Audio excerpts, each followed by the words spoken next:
this was my first seven-figure one, and I planned for it. This time I was building the company. All right, welcome back to the Indie Worldwide podcast. I have today's special guest, Paulina Masson.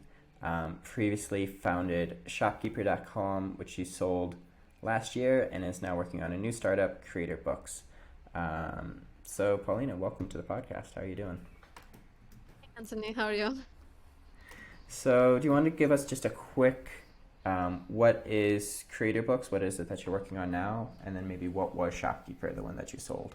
So both of them were SaaS businesses serving solopreneurs, and both of them were bookkeeping software for solopreneurs. So the shopkeeper.com that I sold was bookkeeping for Amazon sellers, and now I'm working on bookkeeping software for YouTubers.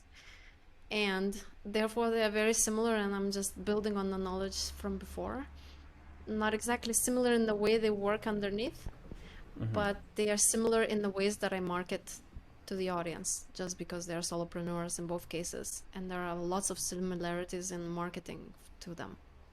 Can you give us a sense of the scale of the exit? How much were you able to sell Shopkeeper for? Yeah, I can. Just the only thing I can say that it was a low seven-figure exit. Low seven figures. So, And it sounds like there now, wasn't any kind of lockup or non-compete, since you're able to jump into a very similar startup right away. it's not as similar at all, actually, but it's just called bookkeeping. Because the other one was working with Amazon API only, like pulling the data. And now we will be like pulling the data from many different affiliate networks that YouTubers may be making money from. So it's like a completely different thing. But yeah, so in my non-compete has to be nothing related to Amazon. Or it doesn't exactly say that, but I don't want to go into anything related to Amazon because I would be touching up the sensitive points. So even though it was a little bit sad to say goodbye to the niche that I made friends in and everything, but it's worth It's worth hard the to be change too because that mad was with the my seven-figure exit. Like, I think most people listening would be pretty happy to sell their company for somewhere north of $1 million. That's that's that's yeah, it awesome. was my first major exit. Like I had multiple companies before. I've been doing this for 11 years, but this was my first seven-figure one, and I planned for it. This time I was building the company to do that. So I thought, okay, 3 years I'm gonna build it, and after 3 years I'll sell it. And exactly 3 years later, we put it up for sale, and it took about 9 months, 7 months to close.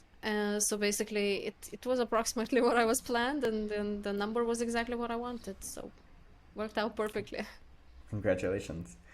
So Thank maybe we you. can dig in a bit on how you grew Shopkeeper from zero to a seven-figure exit in that amount of time. What were the main marketing techniques that you focused on?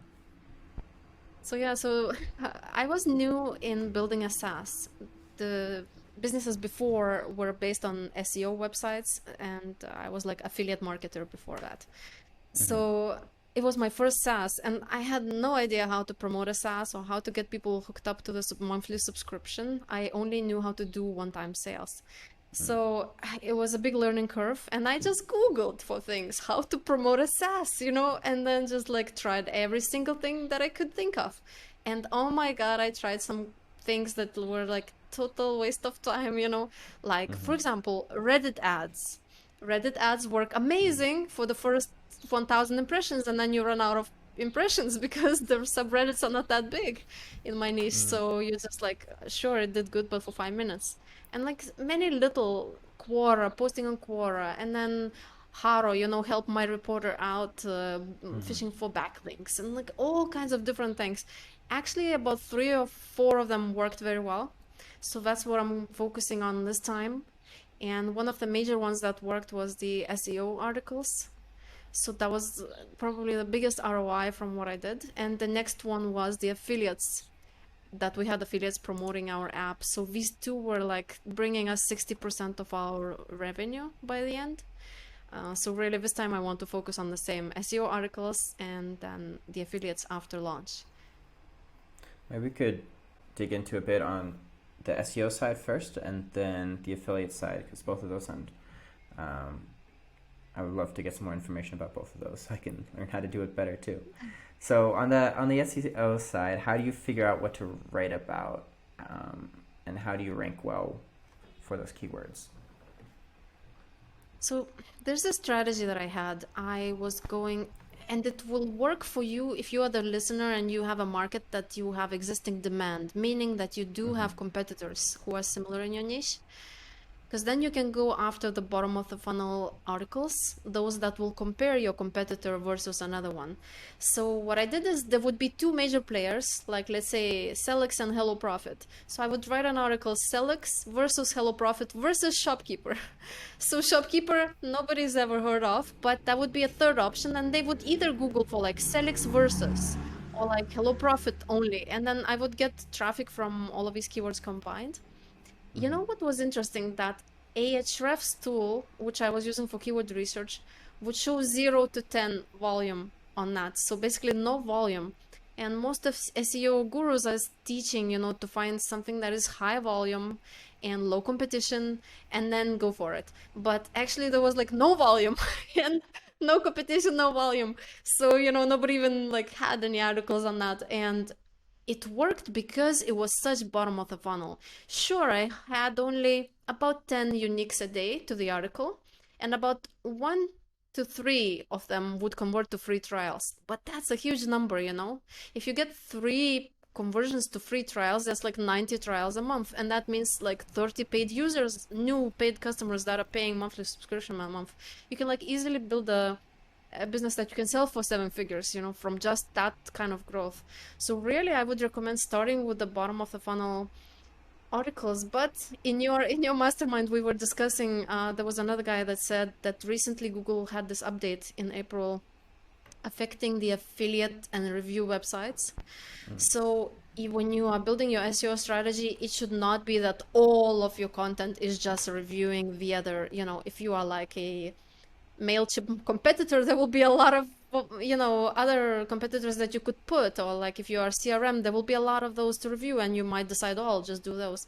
So I think it has to be a good mix of everything, a little bit of top of a funnel, a little bit of bottom of a funnel, but still I would always start with the bottom of a funnel first, and have affiliate links on the other two competitors in the article. That really helped to get some nice insights. Like I knew their conversion rates from sign up to paid, because I would get paid on those. So it was great insight, and I made friends with them, and I was their affiliate. So they kind of, it's good to know your competitors in that way, so, so I yeah. love that. So not only were you stealing their business with the SEO, if the if somebody came to your website and still decided to go with the competitor, you'd still get a kickback. Yeah, Were that's your right. competitors aware that you were a competitor slash affiliate for them? Yeah, and they one of them declined my application to be an affiliate, Mm. but like the rest of them accepted me, so it's fine. you know. I mean, not everybody's gonna want a competitor talking about them, because, of course, in the light of my article, I'm making the shopkeeper look good, but I wasn't that bad on them either, because I was trying to be as fair as possible. Like I compared the features and, just say good is this screenshot, bad is this, good is this, good is that. So I just was like one point, one paragraph and a screenshot, another point, a paragraph and a screenshot. So like a bunch of screenshots and a lot of, pluses and minuses of each software. And that's all it was. And that was driving the best. The next thing after that I would go for is one step up in the funnel. And when I'm talking the funnel, I mean the customer awareness journey. And that would be when people are searching for specific kind of software, but they don't know the names of them. So like in my case, YouTube monetization tracker or something like that. So whatever defines your software, or like Amazon seller tools, and then you would just have like lists where you put yourself first in the list, and yeah, that would drive good converting traffic. Now when I'm talking good converting, it was about 3% conversion rate from the bottom of the funnel. So what do I mean by that? So 3% from all of my articles to the website. So I had some top of the funnel, some bottom of the funnel. So that was like a 3% conversion rate from all. It was out of 10 uniques, about 3 would convert to free trial, sometimes only 1. So yeah, it's very, very good the lower in the funnel you go. Um, What and do the you mean top by of a funnel would be the zero, funnel? The zero, funnel, one. like the customer journey or the? Customer journey funnel, exactly. So on top would be something that they don't even know about the problem. Like the Mm-hmm. problem in CreatorBooks case is that you need to track your affiliate income from all of them. They don't even like think about it. They just search for list of affiliate programs or something like that. That's top of the funnel. That means they are not interested in what you have to sell. They never seen you before. They don't even have that problem right now. And that's very low chance of conversion. That's why I'm calling it top of a funnel. So like 0.01% of all traffic would convert to free trials on that. Um, so it's like a whole strategy of your content.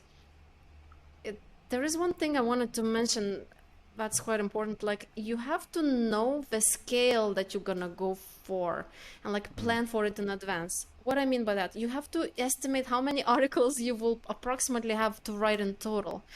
For example, I want to sell CreatorBooks for 4 million in 5 years. So that gives me like a backwards engineered figure to have, I will have to have 3,000 paid customers to get that. That means I'll have to have about 70 new free trials every day signing up. And if I need 70, it means approximately 100 articles I need to have. So it's good to know that number.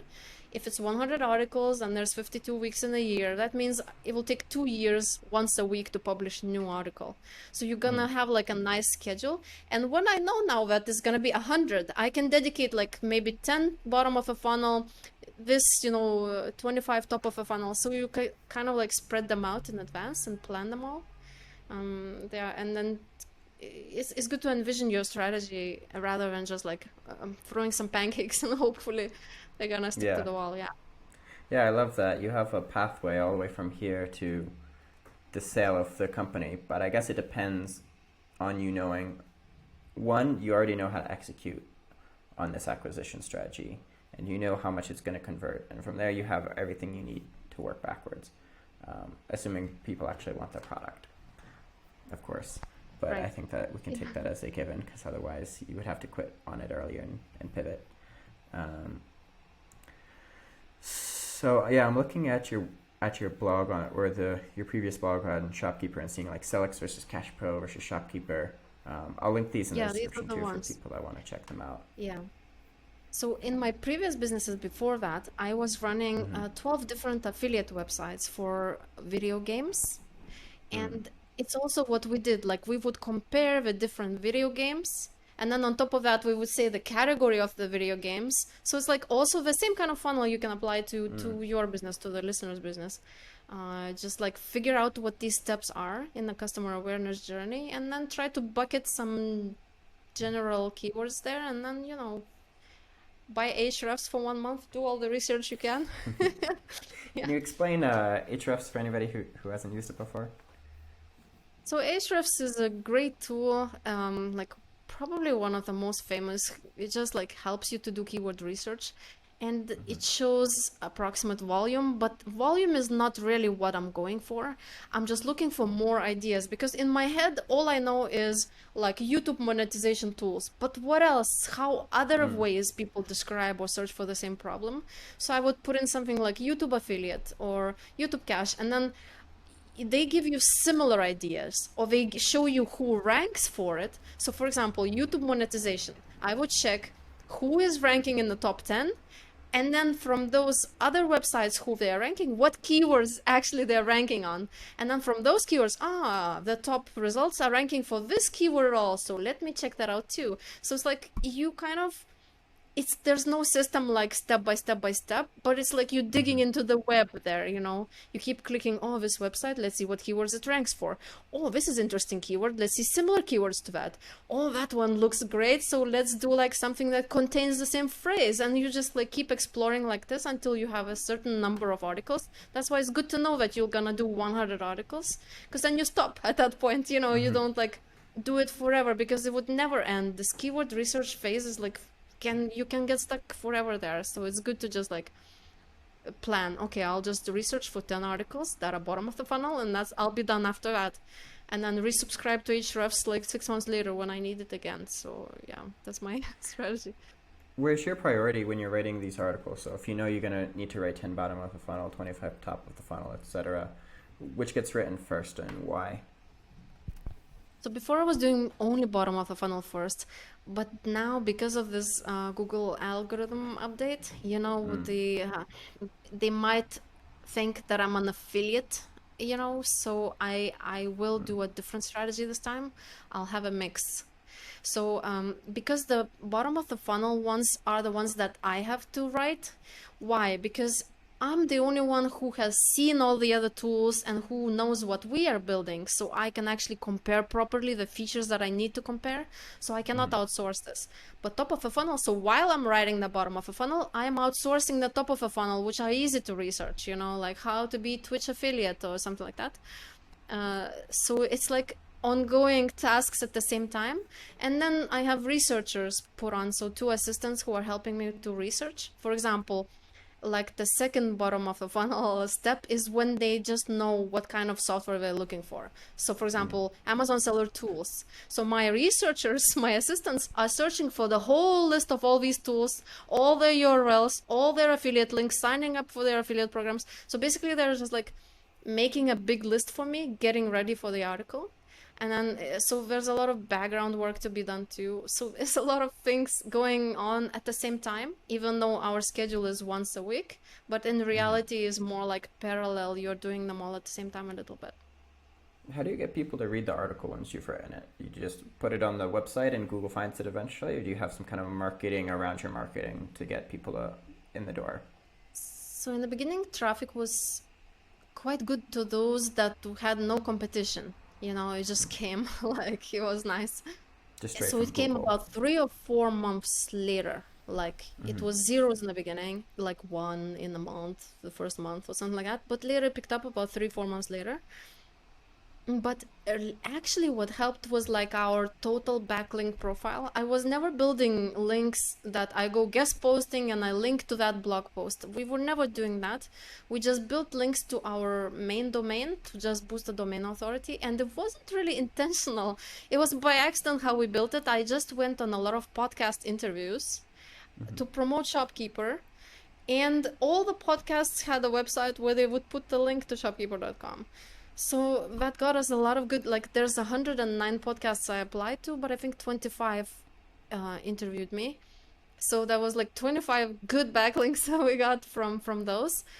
And it's just like naturally, eventually people started sharing and, because once the app grows, it becomes more useful and more people come and log in every day and you have it on the same domain. So it's like just the number of people visiting every day also helps Google. It's a signal. So it's the more you grow, the easier it gets to get more traffic into your articles.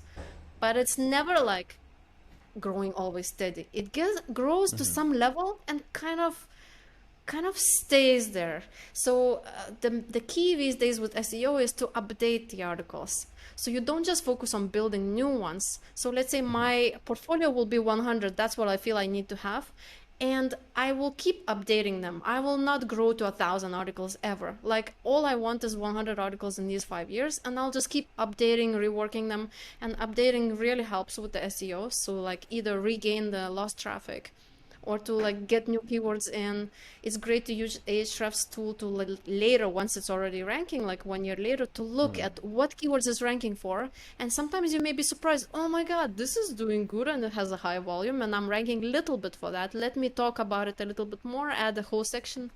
So it's like, yeah, it's big work, and if you focus on just this one marketing strategy, it's like gonna be big ROI rather than scattery, brainy with many things that I did. So on shopkeeper.com, if you go, you'll see only 6 articles that are written, and those are because so few were written because we just like didn't focus on it. And in reality, it still brought us 30% of all our leads, That's crazy. Like Yeah. just the 6 articles. And then I was mentioning their affiliates, so it was also 6 affiliates. So like 6 affiliates and 6 articles, and that built the whole business that I sold for 7 figures. So really, it's worth time and investment. So this time I'll just focus on it like straight on.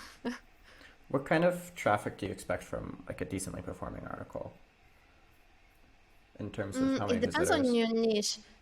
But normally, normally you care more about conversions rather than the traffic, just like with my example of 10 coming and 3 would convert, but actually there was another one that 400 were coming and only 1 was converting. So yeah, the top traffic is fine, like warming up people and branding, but I feel like because I keep selling my companies, right? So my plan is to sell. I don't really care long term, 5 years, 7 years down the line. So, you know, you need to serve many, many impressions to the same customer for them to remember you.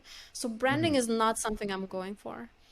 So I always So you're like, more focused on just, the conversion at that point of time. You want them coming yeah. in And ready when to buy, and they buy from you. exactly, the ready to buy phrase. Like I tag them. So when I have my article planner, I tag them whether they're ready to buy or they're just like gonna be in the middle. You have to like define what kind of state they are in, and then I approximate the conversion rate. So I usually look at the keyword volume. I put in, okay, approximately 400. That number comes from Ahrefs. Then I say ready to buy. If it's ready to buy, it's gonna be about 5% conversion rate. If it's like unaware, completely problem unaware, then it's gonna be 0.05%. So I kind of estimate how many free trials I will get from each article. So yeah, volume matters only in combination with the conversion rate. Makes sense. But you need both in order to figure out how many customers you're actually getting. The 5% converting Yeah. article, if there's only 5 people visiting, is a 0% converting article, I guess. Yeah. Yeah. Okay, maybe this is a good place to segue into the affiliate side. So you've been an affiliate. You had the video game affiliate websites you were doing before. You, even with your company blog, you were still sending affiliate traffic to your competitors in order to kind of double dip there. What's it look like Yeah. on the other side? How do you find other people to promote your product? How do you set up an affiliate program, and how do you make it work? So, you know, being an affiliate myself for many years, it didn't help me to understand the affiliates on the other side. Like I was thinking all I have to do is to just like add in the footer our affiliate program link and they will come. And actually they came, about 100 of them, they signed up, but nobody promoted it. And you know who promoted it? Those people that I have personally connected with. So a few of them I met at live conferences, a few of them through like one affiliate referred another and we had a Zoom call. And then we kept in touch via Zoom calls once in a while. So what I did is I just totally tried to first of all, we became friends, but it was a business relationship in the beginning. I was not forcing the friendship, but it's just like eventually we talked so much that it became a friendship. But how it became a friendship, that they valued what I had to offer to them. So I said, you as an affiliate, and these were Amazon sellers, I said, you can use my app for free for lifetime. So basically, and this app can be up to $250 a month. You know, that's a big value for them to get it for free. And now for me, I was implementing their features whatever they would ask for. So basically, not every crazy thing, but in general, I was preparing my app for affiliates to be as easy as possible to show it on their YouTube channels. You know, other apps, when you demo them, you have to blur some things when you do video editing. You have to hide sensitive data. So ours, we had a switch, presentation mode switch, where affiliate would switch that, and it would, for Amazon sellers, it's important to hide the product that they're selling, so nobody copies their idea. So it would become origami images and like Latin blurbs instead of the names of the product. But the rest, the numbers, the math, the bookkeeping was all actual numbers. So it was really nicely for them to just switch it on and then show on the screen, you know, here's how much I made and blah, blah. And this is the app I'm using for controlling my expenses. So it was really YouTube affiliates who mostly drove business for us, but 2 of them were course hosts. So any app that you have in any niche, basically you could make a list of all the courses that exist in your niche and approach those course creators and offer them to do like a training for in their course. So they would add like many courses. At the bottom they have like bonus videos, and in those bonus videos there would be like I had a pricing strategies tutorial where I would show Shopkeeper in that tutorial, and I would just teach pricing strategies for Amazon sellers, and that would make them convert, so that is also a good strategy to approach all these, Amazon seller courses in my case, or in your case would be anything that is in your niche. So, and YouTubers always work because apps need visual demos. So that's why courses and YouTube channels are the best type of affiliates, Mm-hmm. just because they are visual, and like immediately they are showing a demo.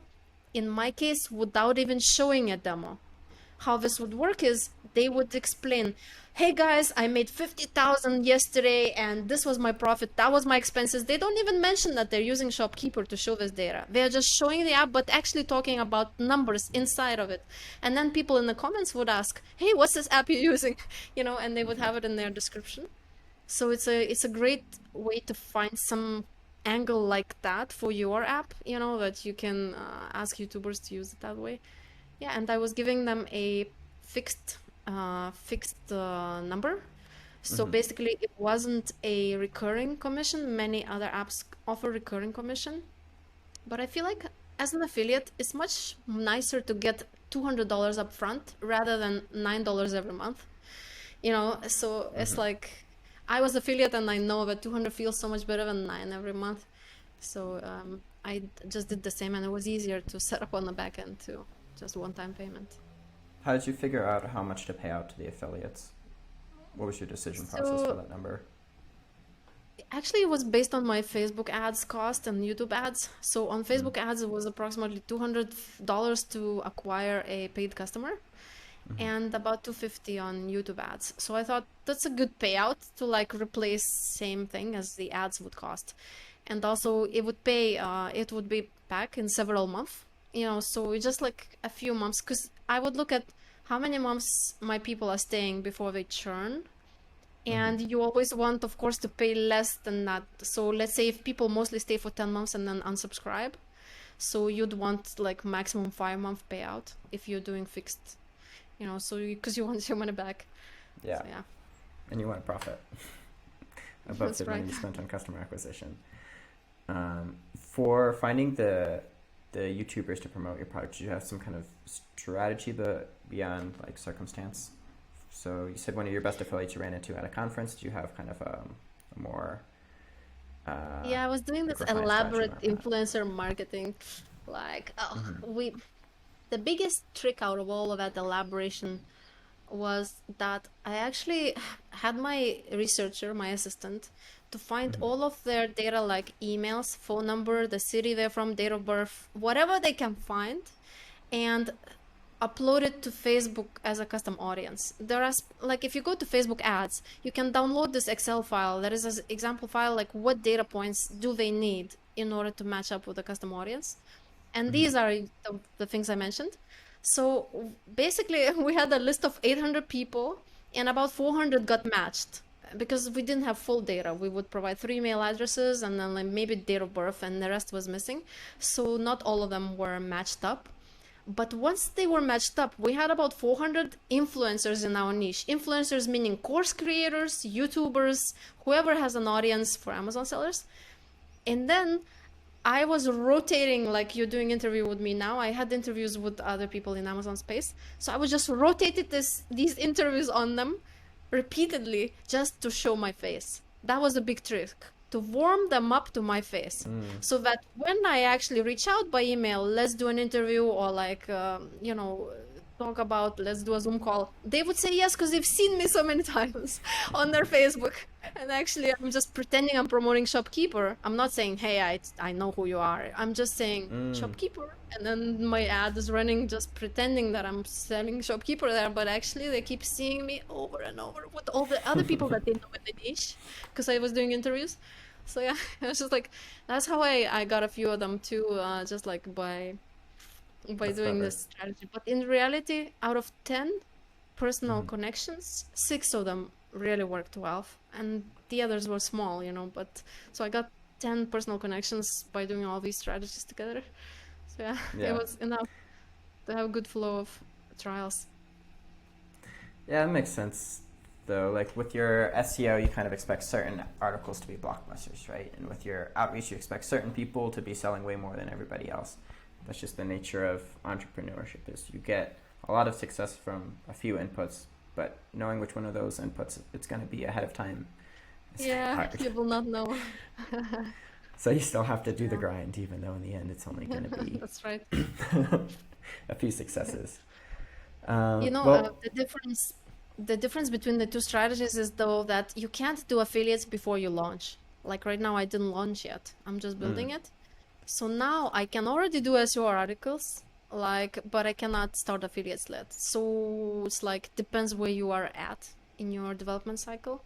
That's the way you would choose the strategy. Paulina, thanks for coming on the podcast. If you're a listener and you're a YouTube creator and you're trying to stay on top of multiple income sources, maybe check out CreatorBooks.com. And if you're an entrepreneur of any kind, definitely worthwhile to go check out Paulina's Instagram, Moonlight Paulina. And I'll link to all this, all the articles we talked about. I'll link to RFs. Anything we talked about will be in the description. And if you're not part of Indie Worldwide yet, come on by indieworldwide.co, give me your email, and I'll send you an invite to our Slack. We host live meetups every week, or not every week, every month, twice a month. All right, Paulina. They're great. Thanks again for coming on.